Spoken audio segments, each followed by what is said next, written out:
Good afternoon, respected dignitaries, esteemed members of the Institute, and dear participants. On behalf of the Institute of Chartered Accountants of India, I extend a very warm welcome to all of you to today's Know Your Laws Series 123, organized by the Committee on Commercial Laws, Economic Advisory, and NPO Cooperative, CCLE-ANC of ICI. This committee is focused to encourage chartered accountants to shape their strategies, the policy that unlocks economic, financial, and social value while combining analytical foresight with commercial acumen. Knowledge dissemination, inputs to regulators on policy formulation, to develop and publish the technical guidance, background materials are few of the core areas which this committee is serving into. And even we are creating awareness for professional opportunities for CAs in commercial laws, economic advisory, and NPO cooperatives. We are delighted to have all of you here for this online webinar on decoding Posh for professionals, case laws and practical challenges, scheduled from 2 p.m. to 4 p.m., carrying 2 hours of unstructured CP credit.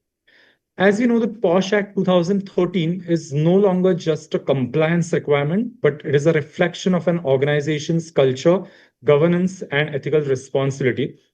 Through today's session, we aim to move beyond theory and focus on few real life case laws, practical challenges, and implementation issues and professional responsibilities, especially relevant for chartered accountants and professionals advising organizations. Me being a trainer, I know most of time people face a lot of trouble when they hear this word posh. So that is why to clear this, we have organized this today's session. So I am CA Pranav Mantri, and it is my privilege to moderate today's session.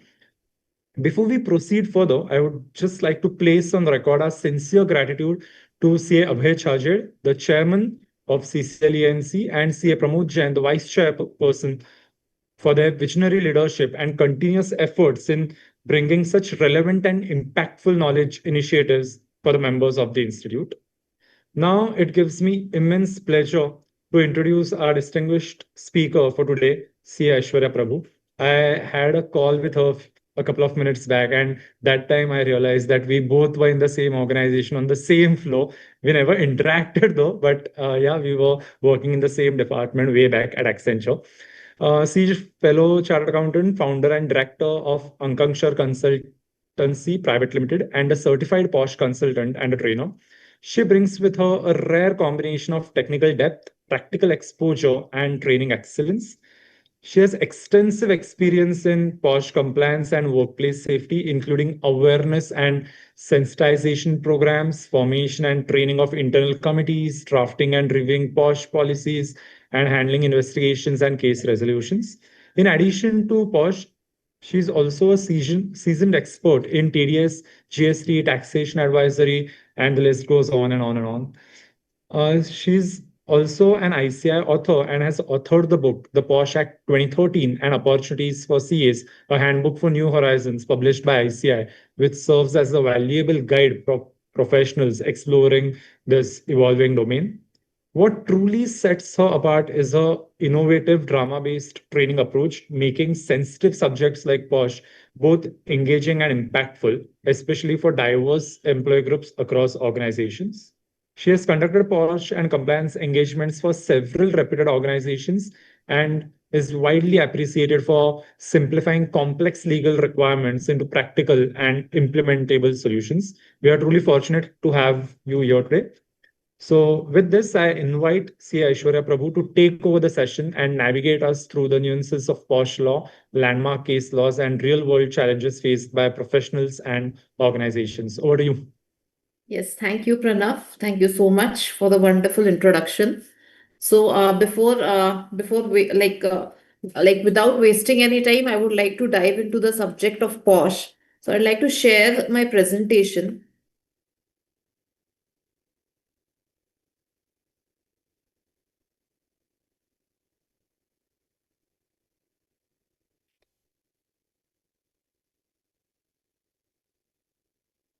Yeah, is it visible? Not yet. Okay.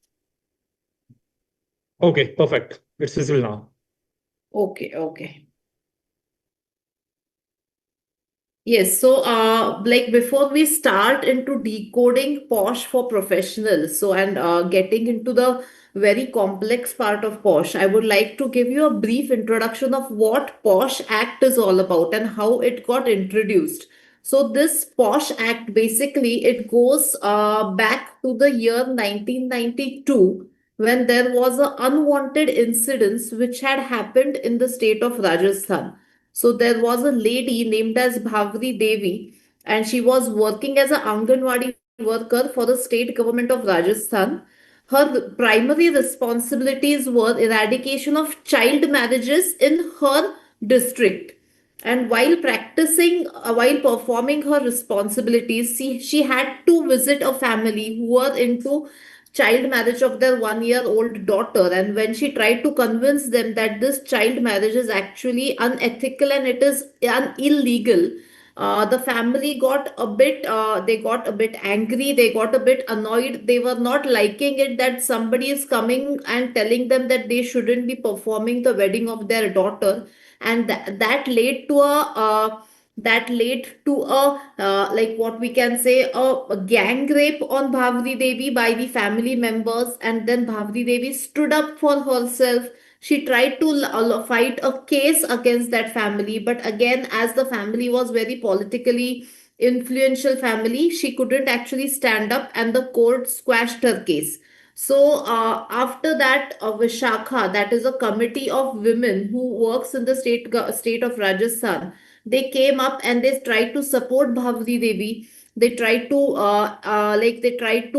help her out. They said that we will be filing a public PIL, the public interest litigation with the Supreme Court of India, and they would be asking few basic questions to the Supreme Court of India that isn't it a fundamental right of every woman who goes to work, that isn't workplace safety her fundamental right, or isn't the employer responsible to see to it that a woman who walks into their organization is always safe, whether it is mentally safe or physically safe?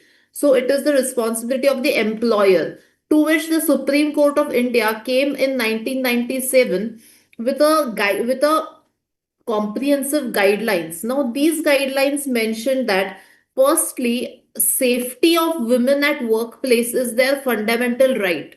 So, every employer should see to it going forward that any woman who comes into the organization feels safe. She feels safe physically as well as mentally.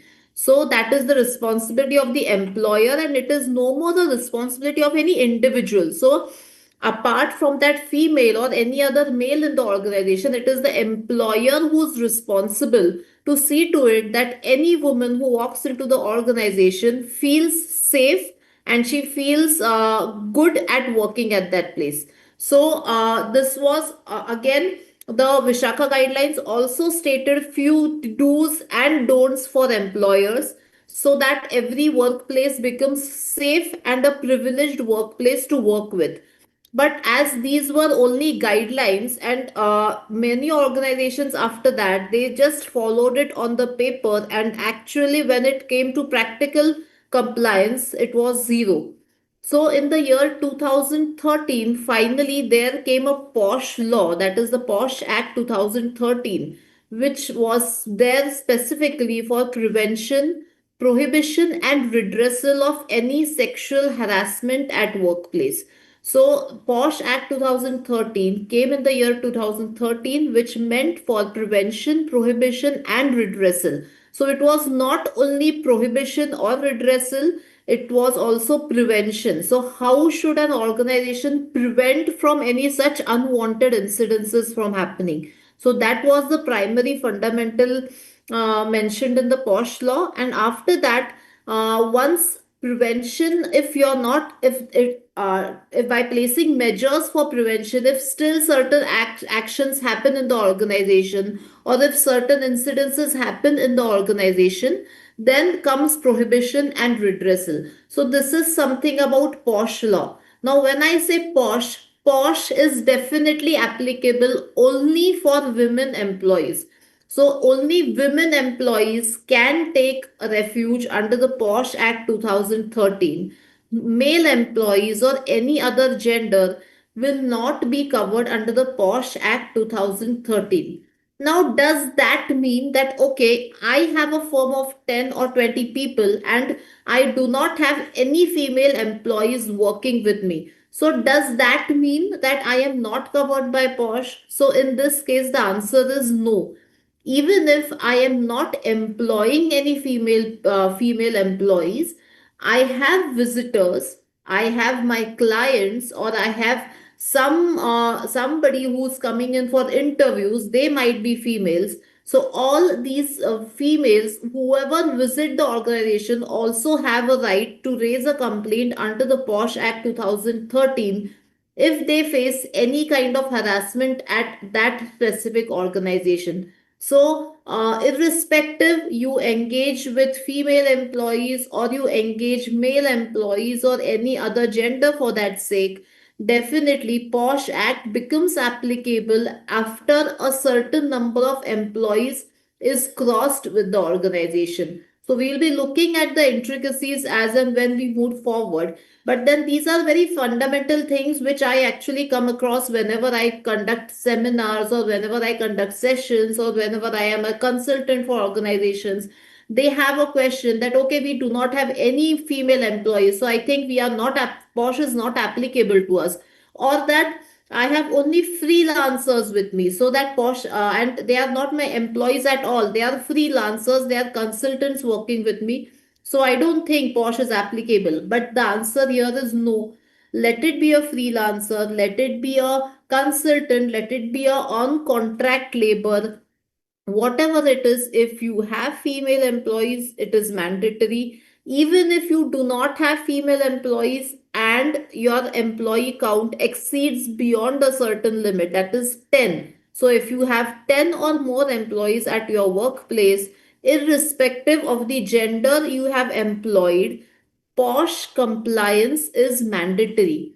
And here, as chartered accountants, we are expected to see that every organization is actually complying with the requirements of the Posh law. So it is not on paper, but it is actually implemented. We can conduct Posh audits, we can actually review their Posh policies, we can actually review whether all the compliances, so whatever has mentioned in the compliance checklist, the organization is actually following that.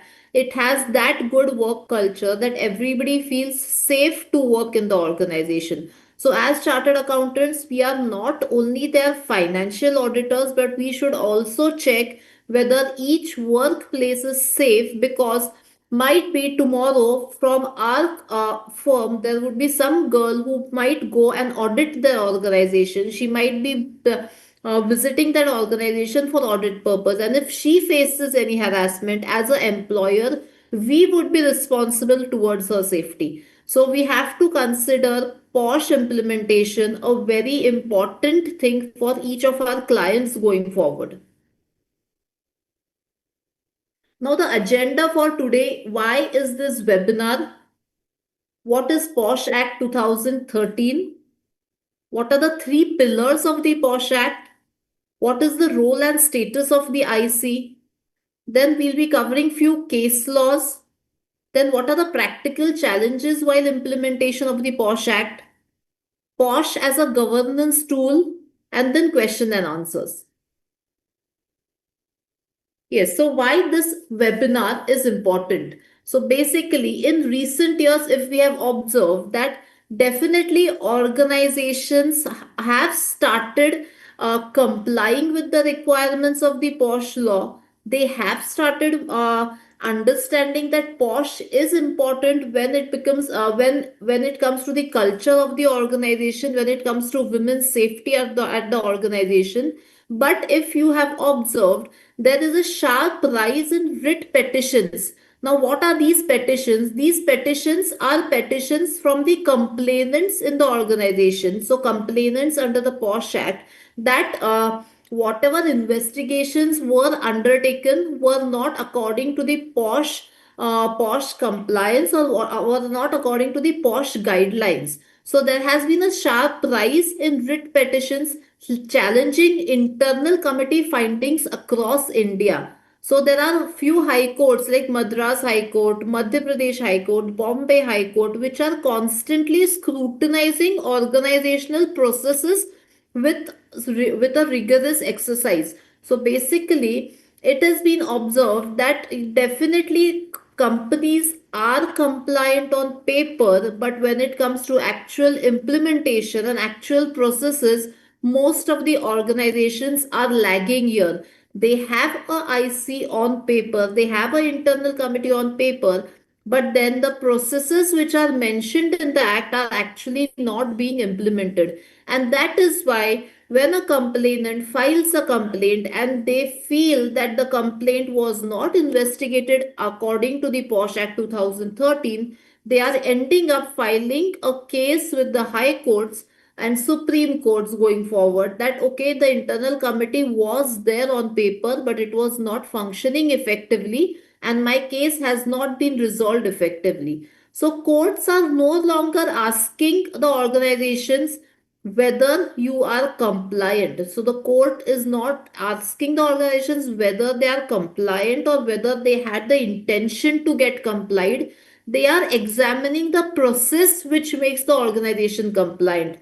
So what is happening at the ground level is actually reviewed by court investigations. And if they find any lacuna there, if they find any flaws there, in that case, definitely it is very much assumed and it is understood that the organization have just made policies on paper and they are not getting implemented at the grassroots level. And definitely then whatever investigations have been conducted prove to be false and the organization has to redo all the exercise. So that is the reason why we should understand that going forward how investigations should be conducted, how posh compliance should be actually made at ground level, what are the different steps, what are the roles of the IC, what are the responsibilities of the IC, how the IC should perform, how the investigation should be conducted. So we'll be covering all this in the webinar today. Yes, so the complaint crisis in numbers. So if you see in FY 13-14, there were only 161 POSH complaints which got registered officially. Coming to FY 23-24, there are 2,300 plus official complaints on under the POSH Act 2013 from across 700 listed companies. Now, if you see the growth rate of complaints is 14x. So that this is a dramatic increase in reported cases over a decade. Now, despite this growth in complaints, the rate of resolution is pretty slow. So why is this rate of resolution slow? Now this again indicates that when a complaint is made, a resolution is not getting placed in time. This means that the POSH Act, though an organization has it on paper, though they have certain policies on paper, it is not getting implemented correctly. Courts across Madhya Pradesh, Bombay, Madras have witnessed multiple writ petitions challenging IC findings and procedures, not questioning the intent but scrutinizing whether valid process has been followed. This trend reflects a judicial focus on process compliance and exposes a critical gap between paper compliance and its effective implementation. So, though on paper we are POSH compliant, definitely when it comes to implementation, most of the organizations are still failing in implementation of the POSH Act 2013.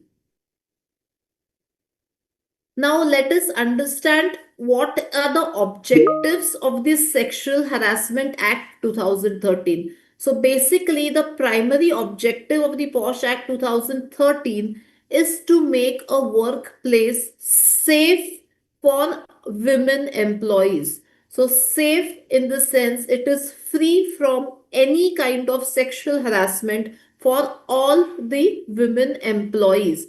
Now, what do we mean by sexual harassment? So, sexual harassment will include direct physical advances, It will include making somebody feel uncomfortable due to certain sexual behaviors.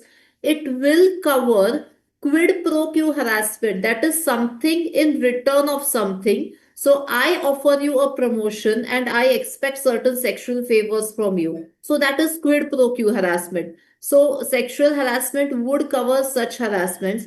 It would cover hostile work environment. Hostile work environment means that the environment is such that there are certain jokes which are being passed in the organization which are inappropriate. There are comments being made about certain gender which are inappropriate. There are comments made on sexuality of some individual which feels very inappropriate. So if there is a work culture which exists and which is in this pattern, definitely that would get covered as a valid complaint under the POSH Act. So, stalking on social media, posting vulgar comments on social media. This can also be covered under the POSH Act 2013 as harassment or sexual harassment. Now, prevention of sexual harassment is the main intention of the Sexual Harassment Act. Protection of women at workplace is the other objective of Sexual Harassment Act, and having a proper redressal mechanism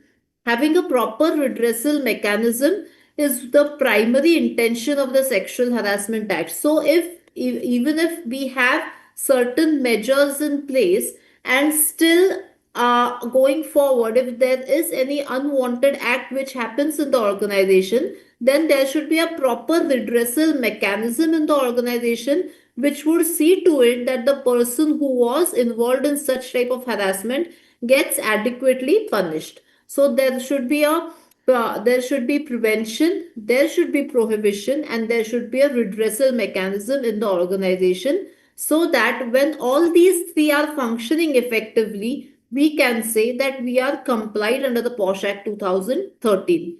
Now, what does Vishakha guidelines state? So, Vishakha guidelines is the primary basis of the POSH Act. It mentions that any aggrieved woman can file a complaint with the employer, that is the IC committee, that is the internal committee of the organization, if she faces harassment. This would be irrespective of her employment status, and she would be covered at any workplace. So, understand, any woman who visits the organization, if she experiences sexual harassment at that organization, she is free and she has the right to file a complaint with the IC of the organization, stating that she faced harassment. Now, this is irrespective of her employment status. So, she might not be employed with the organization. In that case, as well, she can file a complaint with the IC. She can file a complaint irrespective whether she is visiting her own workplace or her client workplace or any other workplace. So basically, if she is visiting a place with the intention to work, or with the intention, or with the opportunity of work, definitely she can file a complaint if she faces sexual harassment.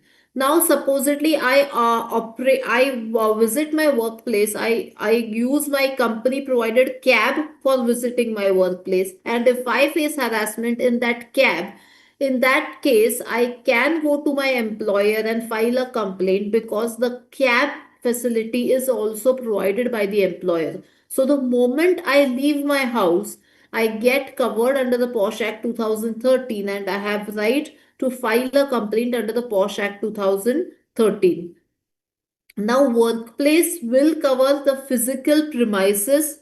It will cover remote work locations as well. So, supposedly, I am working from home. So, between 10 to 6, I work from home. In that case, that 10 to 6 period, my house becomes my dedicated workplace.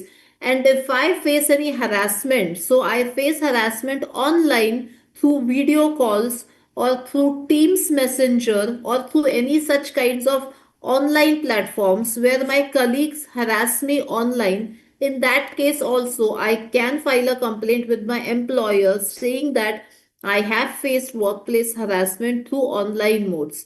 So, this is about Posh Act, this is about objectives, who can file a complaint, what does a workplace mean.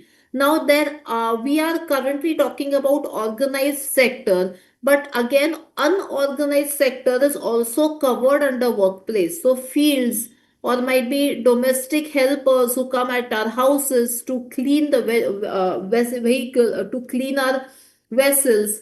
Definitely, they also are covered under the Posh Act, and we have to be very aware that any place where certain activity or certain commercial activity is going on, that is eligible to be a workplace. It may be a hospital, it may be a school, it may be a playground, it may be a daycare center, it may be any other center, it may be a private institute, it may be a public institute, it may be a bank, it may be a cooperative society, it may be any place, it may be your gym, it may be your fitness center. So, any place where people are coming with the intention to work and people are gathering in a number with some intention to work, definitely that is a workplace and that gets covered under the Posh Act 2013.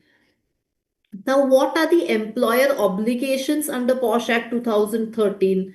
So, employer obligations are constitution of an internal committee. So, the every employer should see to it that if if the number of employees, every employer should see that if the number of employees in the organization cross 10, so irrespective of the gender, if 10 or more employees are working in any office or at any workplace, definitely constitution of internal committee is a mandatory requirement. So below 10, definitely IC formation is not mandatory, but above 10, 10 or above 10, IC formation becomes mandatory, and every employer should see that he has a appropriate IC in place.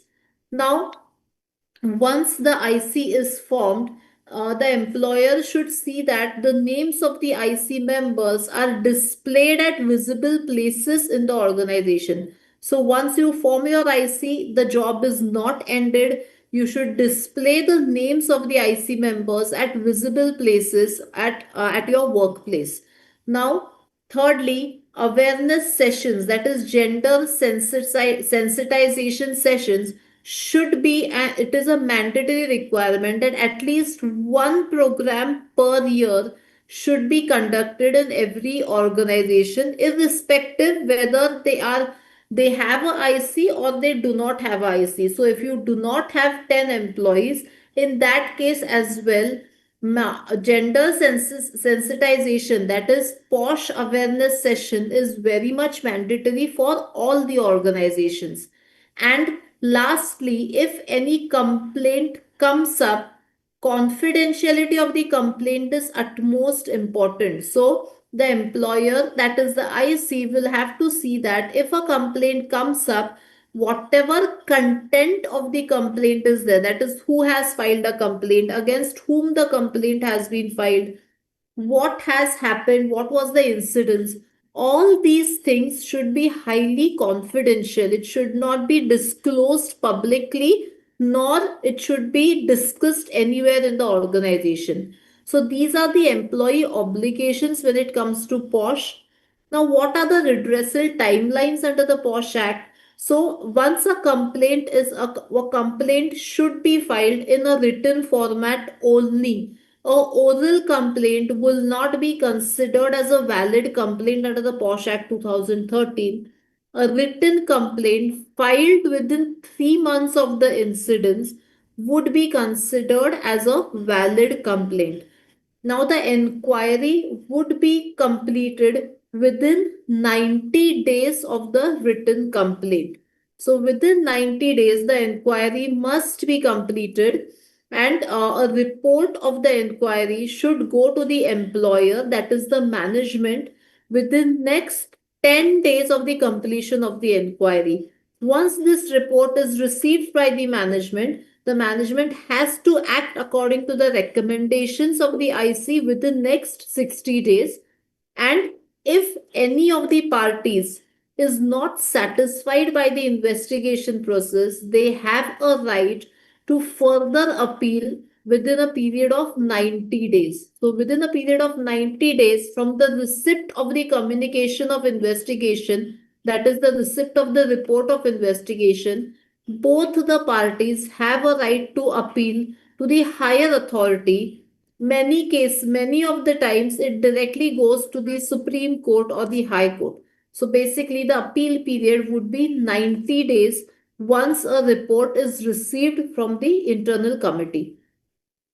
Now, many a times I get questions where it is asked that we do not have any proof of harassment. That okay, it happened between both of us, and I do not have any proof that I was actually harassed. But yeah, this incident happened.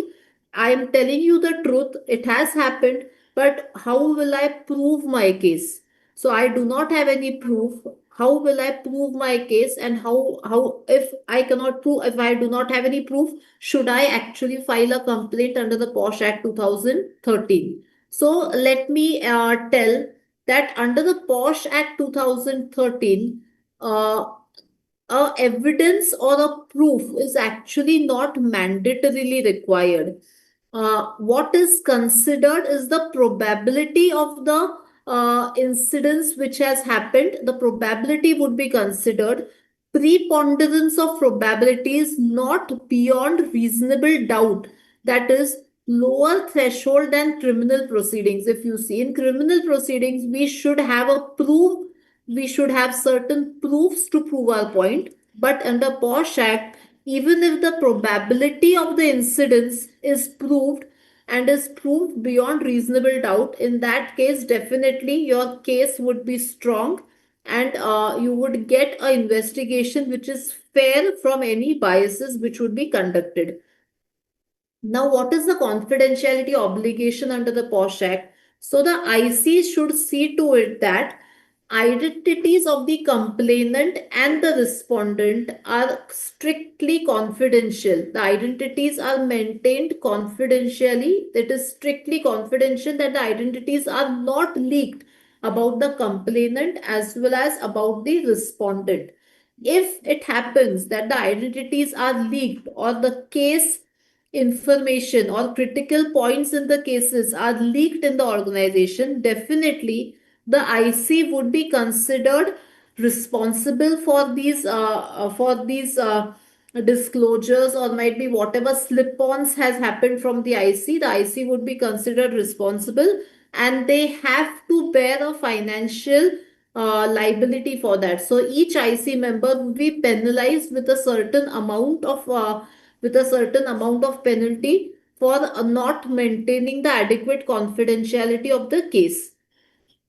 Now, where can a person appeal if the investigation, if they are not satisfied with the investigation? So, like I said, they should go to the High Court, or after the High Court, if they are not still satisfied, they can approach the Supreme Court.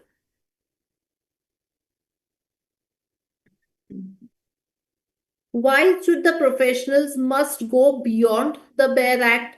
So basically, when I go to organizations for conducting posh investigations, or when I go to the organizations for conducting posh awareness sessions, I always see to it that bare act is in place, that there is no issue that the policy is in place, there is no issue that there is a IC in place. But I always see that is the compliance actually happening at ground level. So basically, law, procedure plus psychology. So I have to be there present with the employees. I should see what is the human psychology in existing in the organization, what are the different dynamics at the workplace, how are employees treated at the workplace. So I have to be very aware and vigilant to these smaller factors. So might be there is a posh policy on paper, but then when I see the ground level, the way managers and the employees are interacting with each other, or the way or the way disclosures are being made at visible places. If they are not made at visible places, again, it is very much like it is very much evident that the management doesn't want to mention anything about posh in the organization, hence they are not disclosing it. So we have to go beyond the law, we have to go beyond the procedure, and we have to check the psychology which is existing in the organization. Again, I will say paper compliance is not equal to posh compliance. So having policies and committees on paper provides no protection if processes are actually not followed. So if processes are mentioned in the policy and they are not followed, then there is no compliance which is taking place. And many a times incorrect guidance. So might be the ICs are not that efficient or they are not educated on posh law, due to which there is incorrect guidance which they provide to the complainants. They provide incorrect they come out with incorrect investigations, with flawed investigations, which results into reputational damage to the organization as well. So we should go beyond the bare act. We should focus on the psychology which is there in the organization. We should see that only it is not on paper but actually getting implemented. And we should see that the IC, that is the internal committee, is also eligible, is also very much capable. They are also well trained and they are well informed about the POSH Act, so that they do not conduct investigations which are full of flaws or faulty investigations. And at the end, the management or the organization has to suffer because of faulty investigations. So we can definitely go beyond the Bare Act and have this approach in place wherein we are focusing on the psychology, actual compliance, and whether the IC is actually that skilled to actually conduct investigations when any investigation comes up. Now, what are the three pillars of the POSH Act 2013? So, firstly, let us understand the first pillar, that is the uh, first fundamental of POSH Act is prevention. So, what is prevention? So, how do we prevent any sexual harassment from happening in the workplace? So, this goes to the organization culture. So, creating a safe and respectful work culture is very essential if you want to prevent any kind of sexual harassment happening at your workplace. So, how would you create a respectful workplace, or how would you create a respectful work culture? So, basically, work culture will flow from the senior management towards the junior management. So, whatever practices the seniors are getting involved in, the juniors would tend to follow those practices. So, if the senior management gives appropriate respect to every individual who works in the organization, they treat each individual at a same level. In that case, the work culture would be a better work culture, and the juniors are likely to follow that work culture. But if the senior management itself is not having those practices with themselves, the juniors will definitely lag, and the work culture will be a very bad work culture at the end of the day. Now, how to create a safe and respectful work culture? So, basically, firstly, every office or every organization should have a mandatory IC in place. Whether you require it or whether you do not require it, whether the law states that it is mandatory, and even if you do not have those many number of employees, you can definitely still think of having a IC in place. So gradually, as and when the organization grows, definitely the IC would start working very flawlessly. So, establishing a proper structured internal committee with qualified members and external representation. So, what is external representation? Each IC should have one external member. So, who is this external member? We will be covering in the session going forward.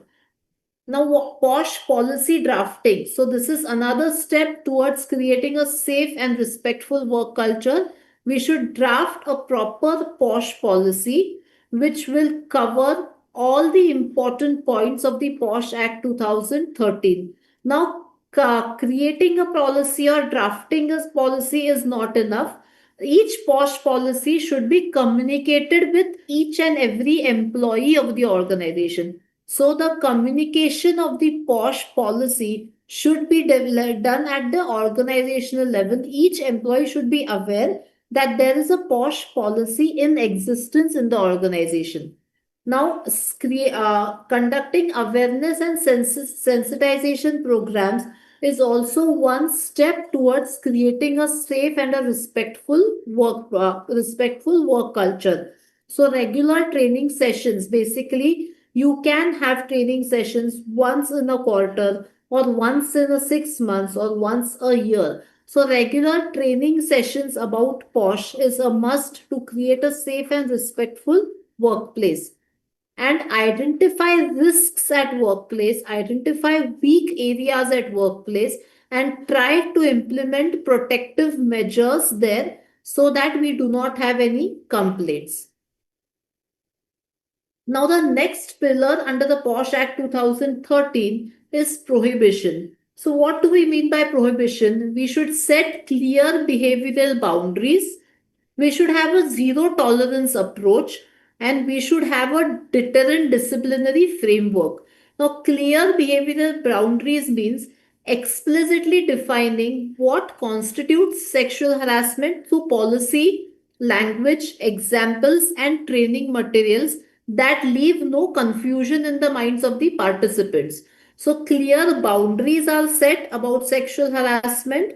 Then the management is coming up with a zero tolerance approach, that if any sexual harassment incidents happens, the management will not tolerate any such incidences, and definitely such complaints would be treated with utmost seriousness regardless of the seniority or the position of the parties involved. So if this communication, or if this message goes out to the organization, definitely we can see that the number of posh cases in such organizations gradually decrease, and there are very less chances that people actually get involved in such activities. And the last thing is deterrent disciplinary framework. So establishing proportionate, consistent consequences that demonstrate real accountability and discourage violation.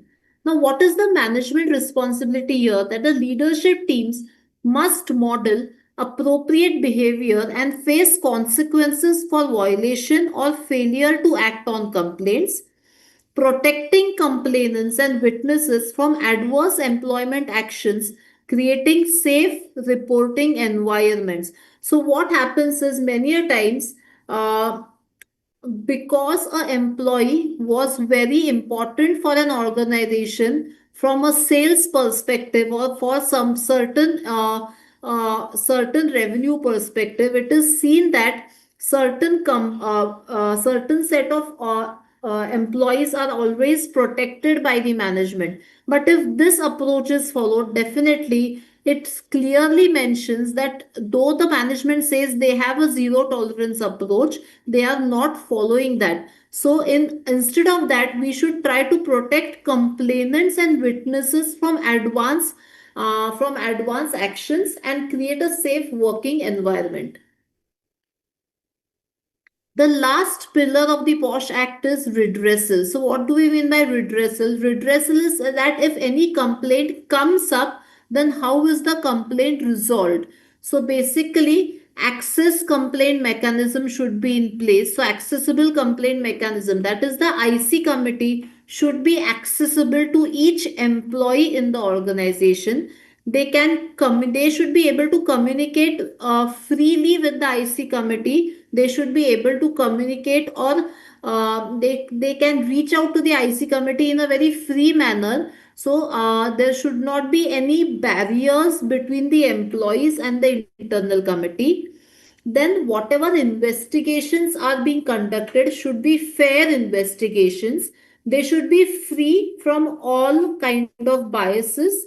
The investigation should be conducted timely. Principle of natural justice should be followed while conducting any inquiry. That is, both the parties should be given an opportunity to be heard. They should be given an opportunity to present evidences, to present witness, and to respond and for cross examinations. Next is confidentiality. So, protecting identities and case information throughout and after the inquiry process. So, like I mentioned, if confidentiality is breached, the IC is liable to financial penalties. And reasoned recommendations. So, whatever after the investigation, whatever recommendations the IC gives to the management, they should be reasonable recommendations with clear intentions, with supporting evidences and actionable recommendations. So, any unreasonable recommendation would be definitely reconsidered for investigation. Courts are increasingly scrutinizing whether ICs followed proper procedures these days. A technically sound inquiry protects both the organization and the parties involved.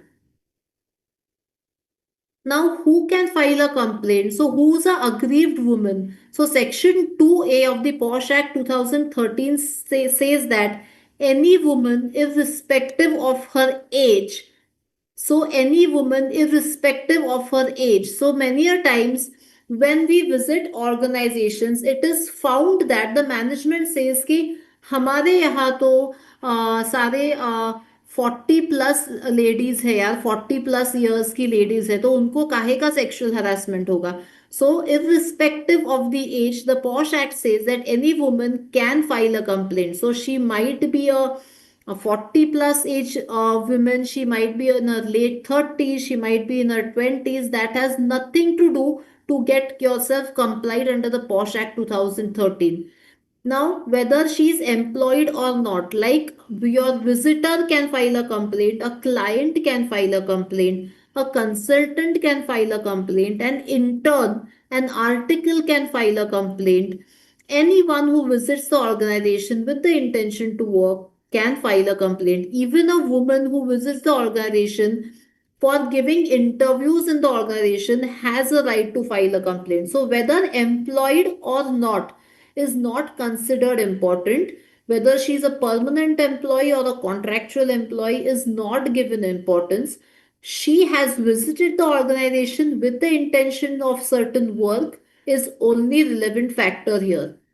Now, at any workplace, when I say at any workplace, it covers organized as well as unorganized. It covers private organizations as well as public organizations.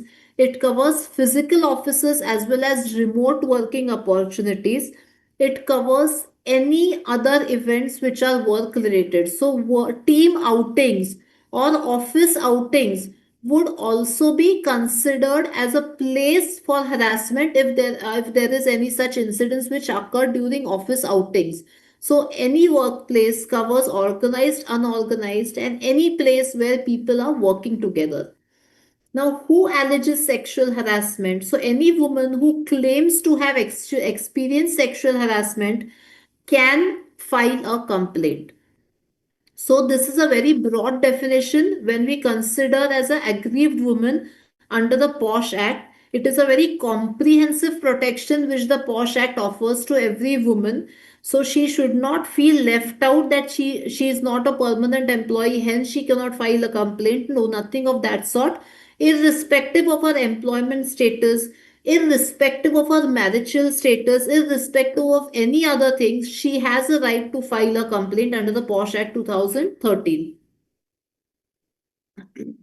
Now, let us go to the very important factor of this webinar, internal committee responsibilities under POSH Act 2013. Now, what is an internal committee? So, basically, an internal committee is a group of people who are appointed within the organization to actually prevent, prohibit, and redress any posh issues occurring in the organization. So, this body, this statutory body, is appointed with the intention of prevention, prohibition, and redressal if any such activities happen in the organization. Now, what is the composition of the internal committee? So for the internal committee, there should be one chairperson in the internal committee, there should be two other employees within the organization, and there should be one external member from outside the organization. So this external member should not be related to the organization. This external member should not be a consultant of the organization. This external member should not be an employee of the organization. This external member should not be related to the organization in any other way. So, a very independent external member is required as a part of the internal committee to make the internal committee legally viable. Now, what is the internal committee? What are the responsibilities of the internal committee? So basically, it is a internal committee is a body formed and established by law. It has a legal standing. It is not optional. So it is not optional for the organization to have an internal committee. If they have 10 or more employees, internal committee is mandatory. It is a mandatory legal body with which every organization should have as a part of POSH compliance. Now, like I mentioned, if there was any non-compliance of internal committees, so that like for example, if I have employees more than 10 and I still do not have an internal committee in place, in that case, I am attracting or I am inviting serious monetary penalties. These penalties can range from 50,000 and they may extend to crores of rupees as penalties. If there are multiple cases where we are non-compliant as an organization towards POSH Act, we are actually inviting trouble of termination of our business license as well. So, first thing is financial penalties of 50,000 minimum for any organization if they do not comply with the provisions of internal committee formation, and the last option and the last penalty may extend to termination of business license as well. So, mandatory statutory body in place should be there, which is named as internal committee. Internal committee is an independent grievance redressal mechanism. So basically, internal committee is not equal to the human resource department. So please note that internal committee and HR department are totally two separate bodies in the organization. Definitely, a HR person may be a part of the internal committee, but internal committee and HR would be always different. Sexual harassment complaints would be only and only addressed by the internal committee and not the HR of the organization. Again, internal committee does not equal to the management of the organization. So again, internal committee is a very separate body which is different from the management of the organization, as well as it is different from the HR of the organization. It is considered as the central pillar for POSH implementation. Effective POSH practices or effective practices which make a work culture or which make an organization with a very good work culture, this responsibility is up to the internal committee. So it is the internal committee who would be taking actions for having a good work culture, for seeing to it that there is no harassment at the organization level. Internal committee is has been given the rights or the powers of a civil court. So it is a quasi judicial body with powers of a civil court. Now what are these powers? So basically, an internal committee can examine both the witness and the both the complainant and the respondent on oath.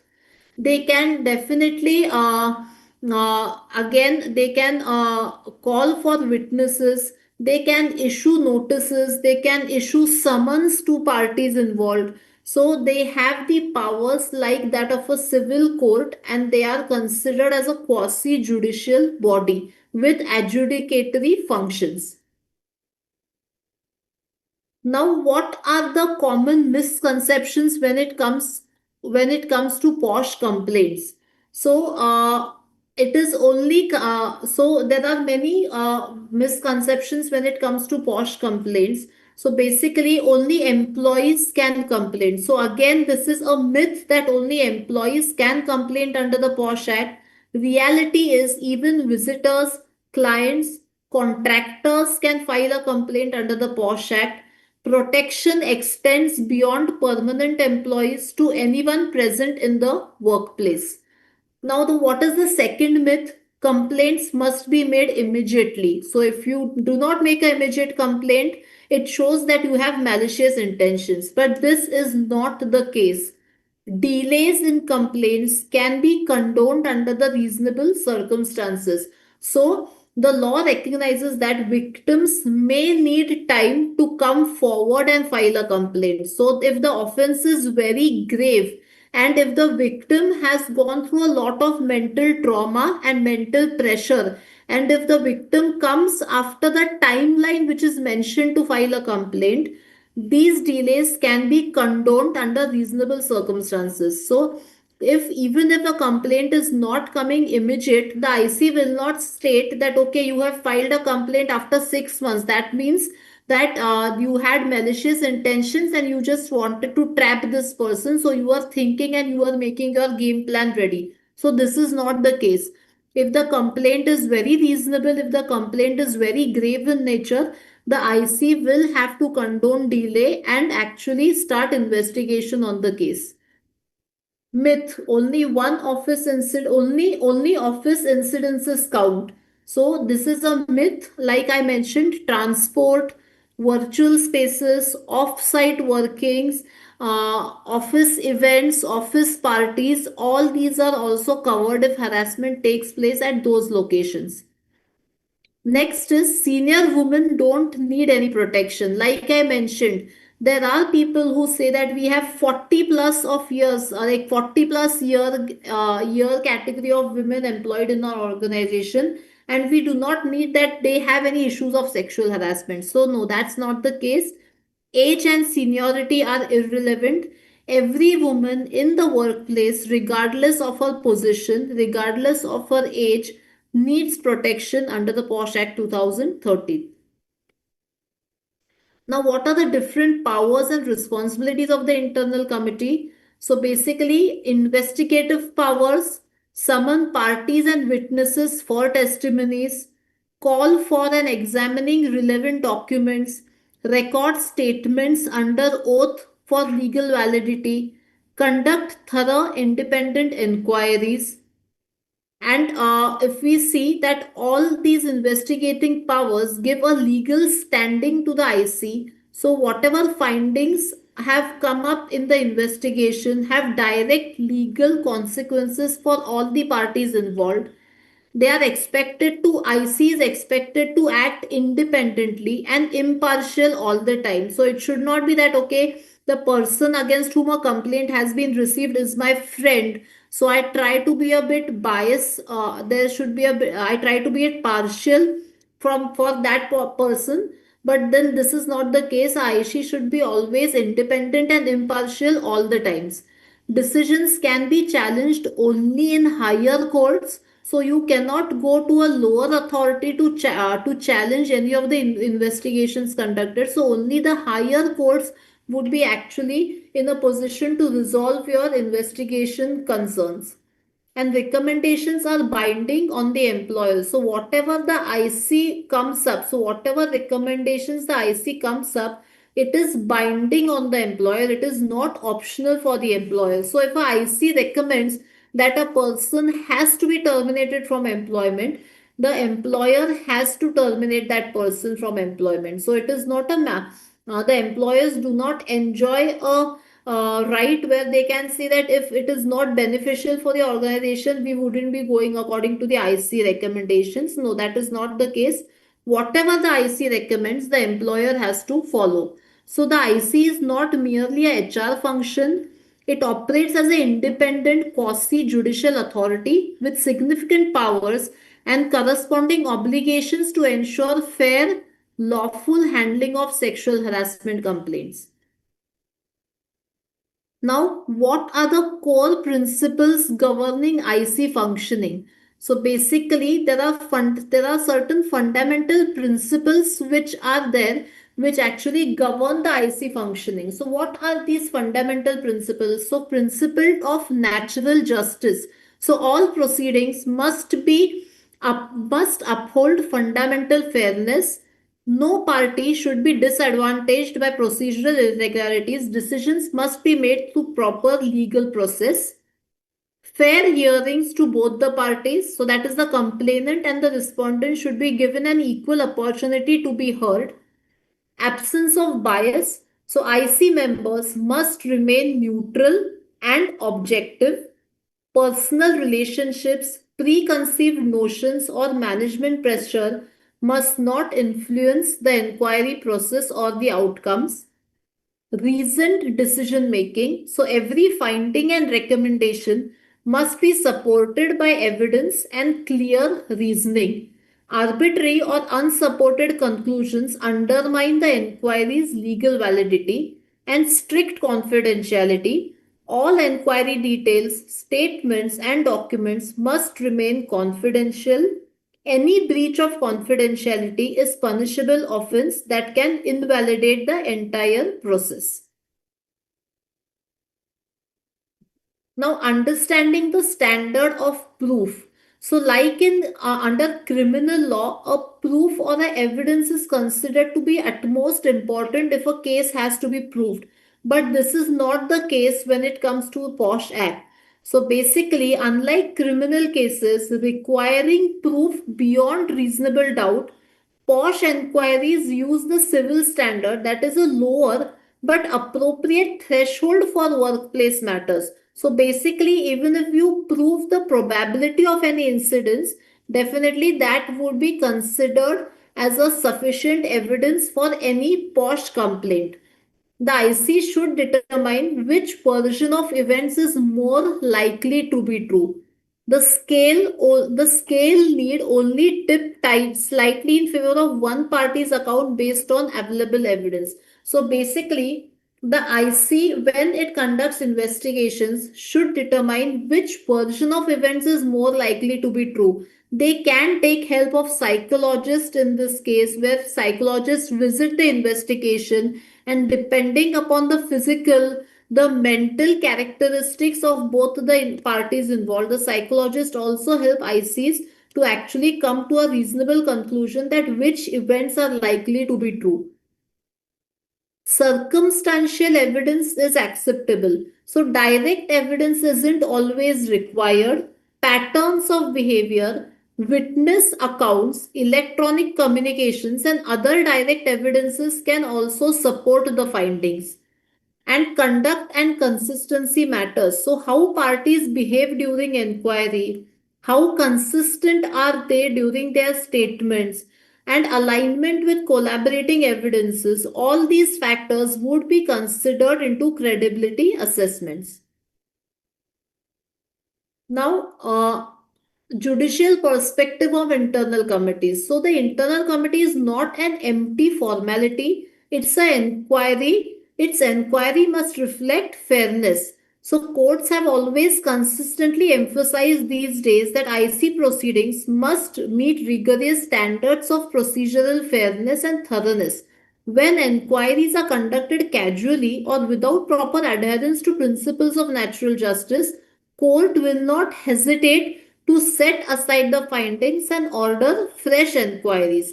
The judicial views of the IC report as quasi judicial determinations that deserve deference, but only when the process demonstrates genuine independence, comprehensive investigations, and adherence to established legal principles.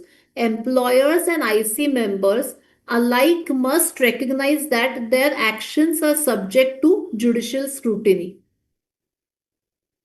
Now, common mistakes that undermine IC credibility. So, what are the common mistakes which the IC does so that its credibility gets hampered? So, firstly, they try to act like management representatives. So, whatever the management tells, the IC will act accordingly. If this is the case, then definitely the IC's credibility is at stake. So the IC members must maintain independence from the management as well as from other company policies. So if they maintain this independence, only then they would be considered as a truly judicial, quasi-judicial body, independent, working according to the legal norms.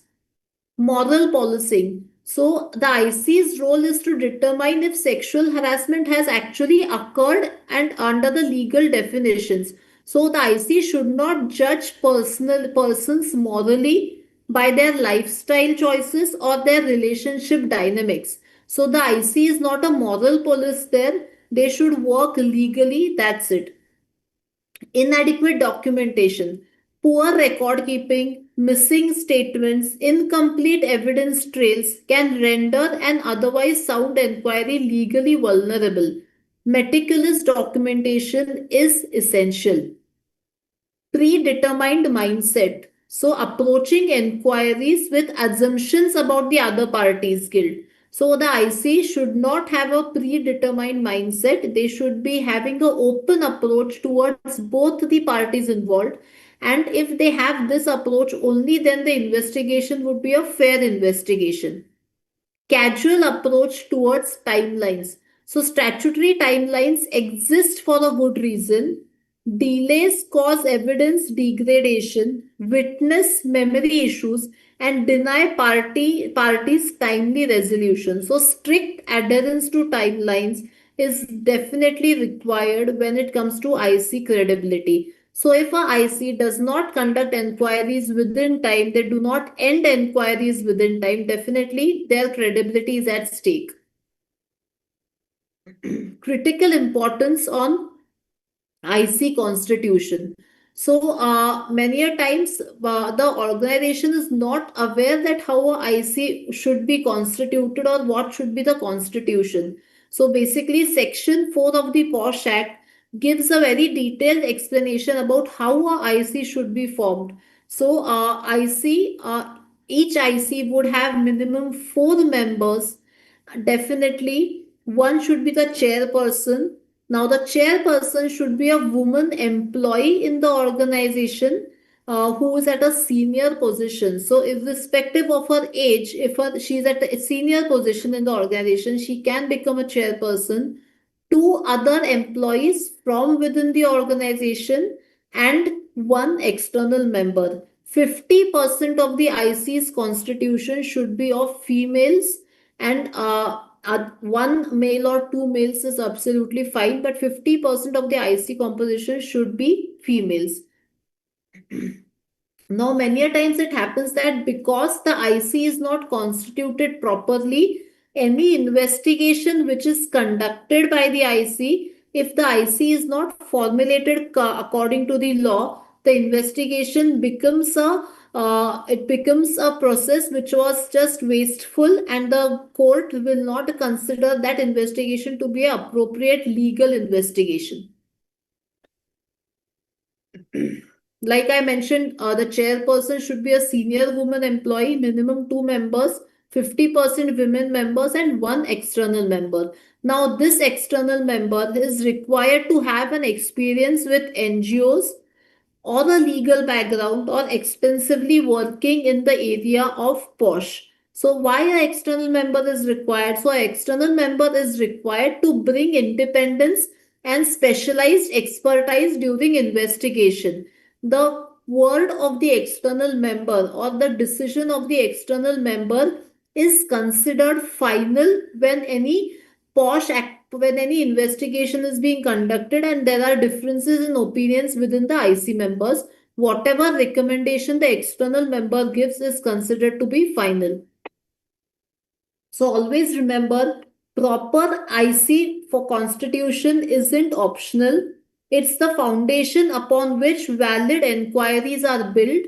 Any deviation from these requirements can invalidate the entire process and expose the organization to legal challenges. What are the common improper IC constitution scenarios?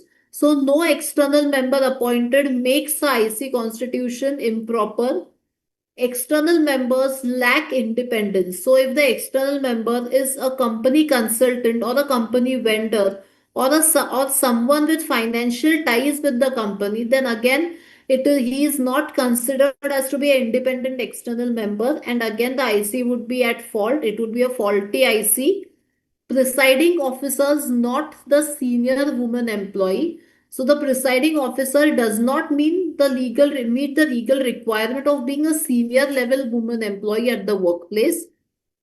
IC composed only of HR members. So all the HR team is a part of the IC. So again, this would render the IC constitution invalid, and IC is formed after a complaint is received.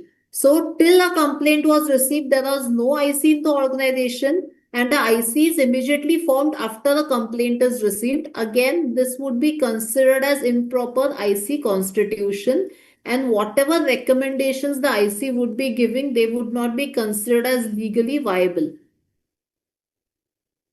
What are the different consequences organizations face if the IC constitution is improper? So, first is the entire inquiry would be set aside and a fresh inquiry would be ordered. Reputational damage, increased petitions to the higher courts, and loss of organizational credibility. So, if there is a IC which is improperly constituted, definitely all the inquiries would be set aside, fresh inquiries would be ordered. The organization will have to face reputational damage and loss of credibility in the market, and the courts would be flooded with petitions where the complainants are requesting for fresh investigations from the beginning. Now, what are the best practices to avoid improper constitution? So, issue once the IC is formed, immediately communicate the formation of the IC to the district officer. Verify whether each member is actually eligible to be a part of the IC, whether they have that knowledge, adequate knowledge to be a part of the IC, whether they are keen on taking up the responsibilities of the IC. IC, there should be an annual IC review, that whether the IC has been effectively working, whether they are conducting activities which make the workplace better and safer than the previous years. Providing regular trainings to the IC is also essential, because if an investigation comes up, the IC should be able to handle the investigation in a free and a fair manner, and document external members' independence. So basically, it should be seen that the external member is actually independent from the organization. All his banking transactions, or might be his documentations, should be verified to see that he is not in connection with the organization on certain other levels. Now let us quickly go to a case study. Global Health Private Limited versus Posh Committee. So this was a case with the Delhi High Court in the year 2023. So the key facts of the case are: a workplace sexual harassment complaint was filed and investigated by an internal committee. The IC conducted a full inquiry and submitted a detailed inquiry report with findings. The respondent challenged the IC's constitution, arguing to it that it was improperly formed under Section 4 of the POSH Act. Specifically, the IC lacked the mandatory qualified external member required by the statute. So, whether the inquiry report can be legally sustained when the internal committee conducting it was not properly constituted in accordance with the mandatory composition requirements under Section 4 of the POSH Act. So, does non-compliance with the IC composition requirements constitute a procedural irregularity or a judicial defect? So, no, the court's ruling was that the inquiry report was completely invalidated due to improper constitution of the IC. The organization was required to reconstitute the IC properly and conduct a fresh inquiry from the beginning. The Delhi High Court held that non-compliance with the statutory composition of the IC vitiates the entire proceedings, rendering all findings legally invalid regardless of their substantive merit. External members are mandatory. The absence of qualified external member was identified as a significant statutory defect.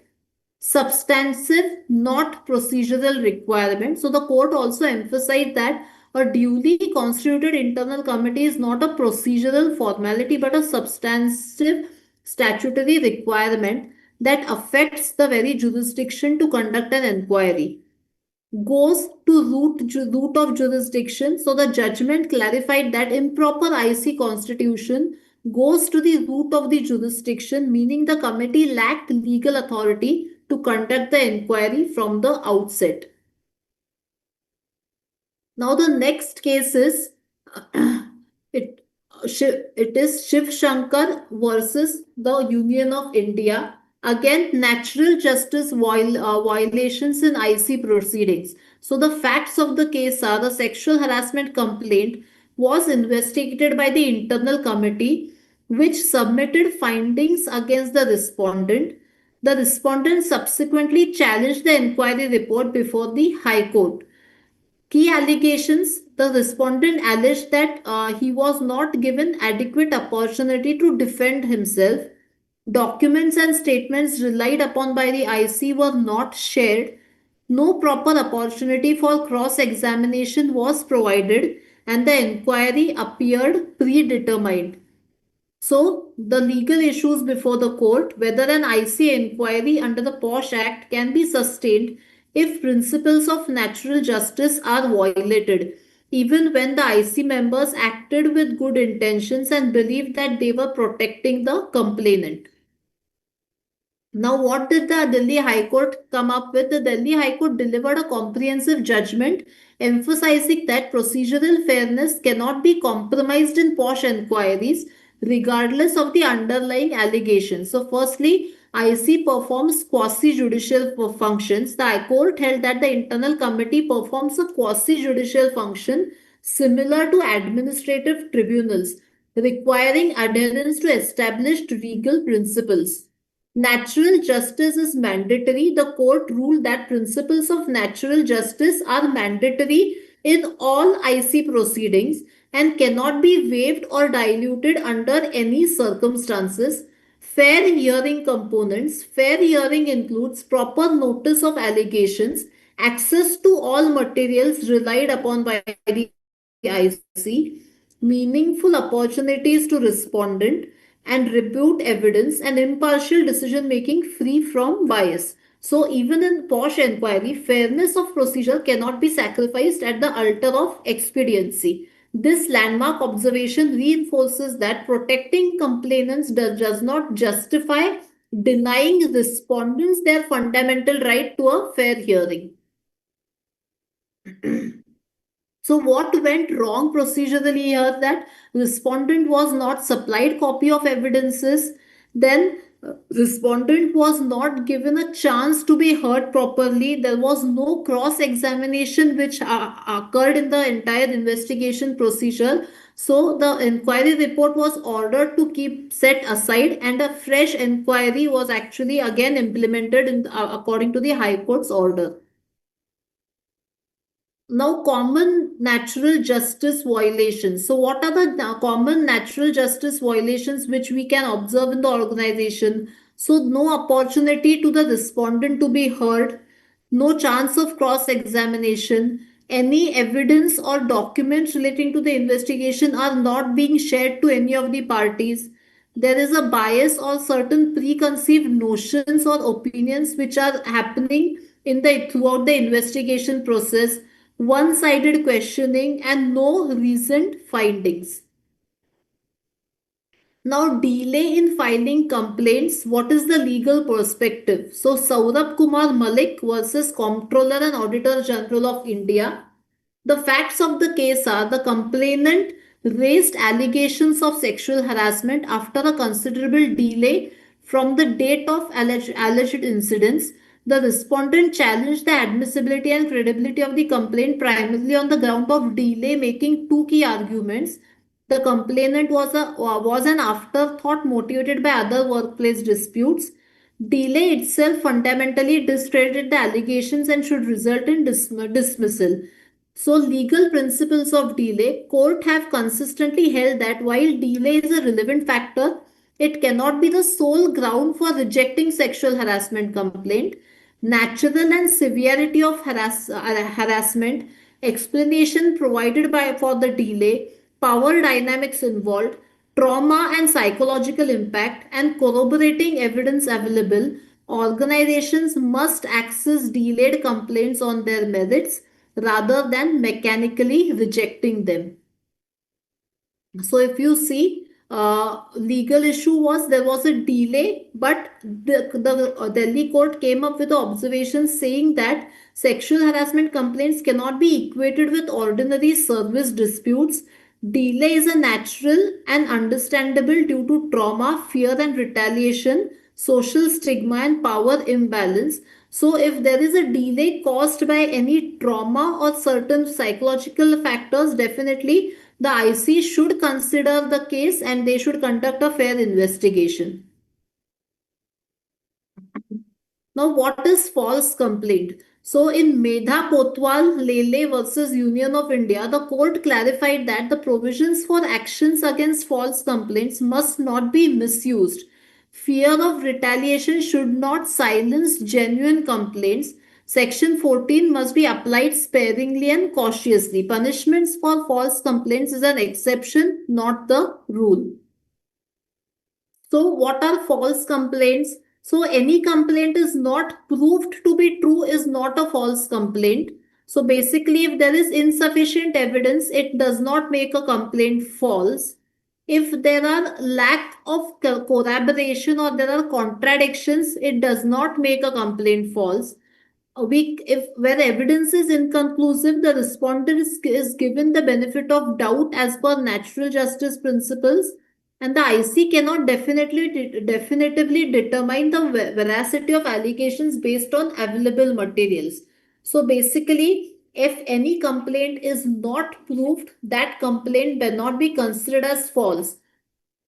A complaint will be considered as false only if it is knowingly untrue. So, when it is established that a complaint was false due to evidences or due to facts which were fabricated or which stories which were fabricated, then only a complaint will become a false complaint. Fabricated facts, suppressed material evidences, malified intent established. So, if all these points, that is knowingly untrue, fabricated facts, suppressed material evidences, and malified intentions are proved, only in those situations a complaint would be considered as false complaint, and then section 14 may be invoked to recommend action against the complainant. What Cohn's court warns the IC against. So basically, the court says that do not recommend action merely because the complainant failed to establish allegations. IC must record independent finding of malice, clear reasoning, and proof of knowledge of falsity. Absence of these elements, any section 14 recommendations lacking these foundations is vulnerable to be struck down by higher judicial or appellate authorities. Now, what are the practical mistakes a IC makes? Look, basically, the IC complaint could not be proved. Hence, the IC thinks it is a false complaint, which is absolutely wrong. Automatic counter complaint. So, treating every unproven complaint as a ground for action against the complainant. Moral judgment again is very wrong. The IC is not a moral police here, and treating inconsistencies as malice. So, mistaking natural memory lapses or trauma induced variations for deliberate fabrications should not be treated as inconsistencies or as malice intentions. Now, what are the practical challenges which are faced while implementing POSH? So, basically, practical challenges firstly is direct or indirect influence. So, any direct or indirect influence of the management would is a major challenge while implementing POSH at ground level. Then management seeks to control the outcomes rather than ensuring a fair process.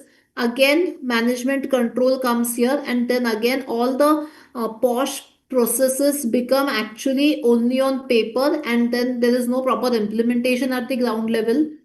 Subtle signals, so pressures often come through subtle signals and unwritten expectations rather than explicit written instructions. Business versus legal duty, so conflict between protecting business interest, reputation, productivity, key personal and fulfilling legal obligations under POSH. What are the common forms of management pressure? So let's close this matter internally.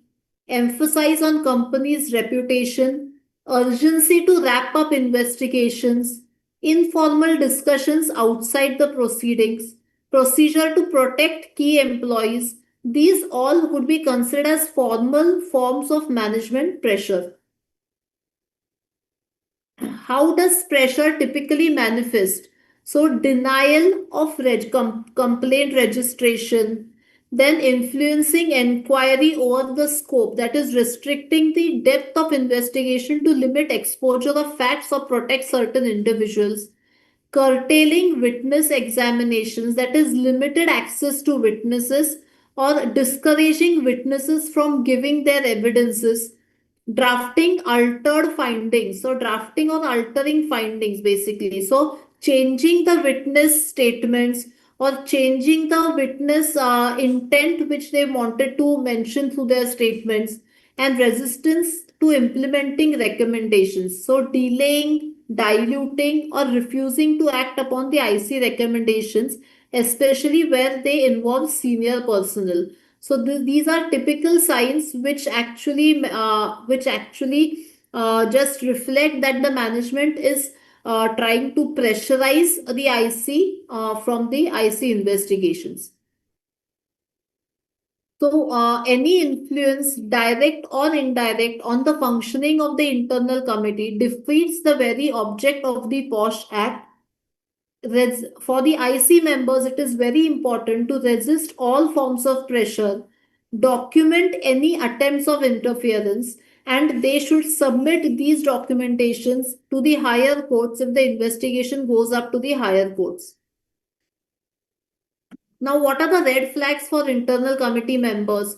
So, basically, instructions.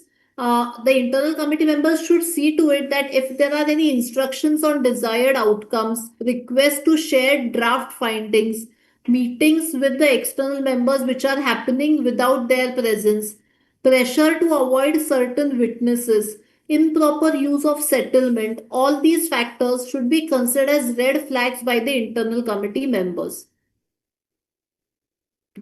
So, what are the major difficulties when it comes to manufacturing setups? So, basically, manufacturing is male dominated shop floor, vulnerable workforce composition, rigid hierarchical structures, fear of retaliations. Then again, 24 into 7 shift operations, limited private spaces, production pressure, language barriers. No, and usually the cultural factor in the manufacturing setup is also a major barrier for POSH implementation. That is low POSH awareness, shop floor culture mindset, normalization of inappropriate behavior, POSH compliance culture. So organizations may check policy boxes without genuine implementation, creating a gap of documentation and reality. So, what are the evidences, challenges in sexual harassment cases? So, private incidences, most of the sexual harassment cases do not have any evidences. They are private incidences with no or very low evidences, no direct eyewitnesses. Then again, there are power dynamics involved when it comes to sexual harassment cases. Behavioral evidences. IC must often rely on circumstantial patterns of behavior rather than direct proof, limited documentations, and reluctant witnesses.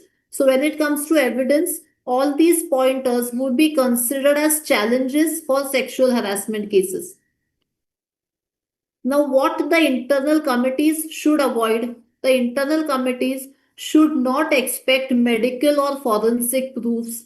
They should not treat corroboration as falsity. Applying chemical standards, applying criminal standards. So basically, beyond reasonable doubt standard does not apply for POSH. ICs must assess cases on the basis of probabilities and making moral judgments. So the IC should avoid making moral judgments. Digital evidence complications. So, deleted messages, informal communication platforms like WhatsApp, personal SMSs, social media. So, this is also one of the evidence complication these days. Device ownership issues, authenticity and context.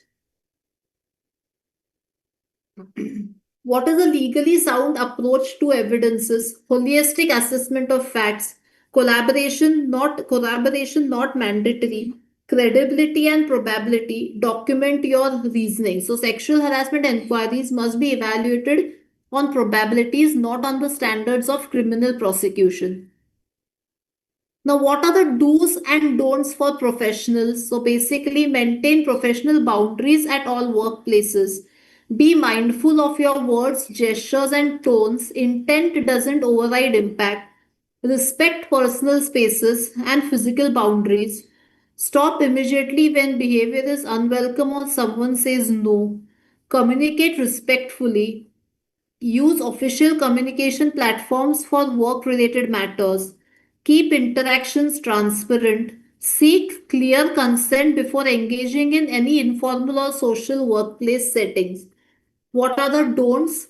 Assume familiarity or make comments about somebody's personal appearance, use crude language, sexual jokes, touch colleagues without consent, ignore signals of discomfort, use informal channels to contact colleagues, leverage your position, dismiss concerns by claiming it was just a joke or no harm intended, retaliate against anyone who raises harassment concerns.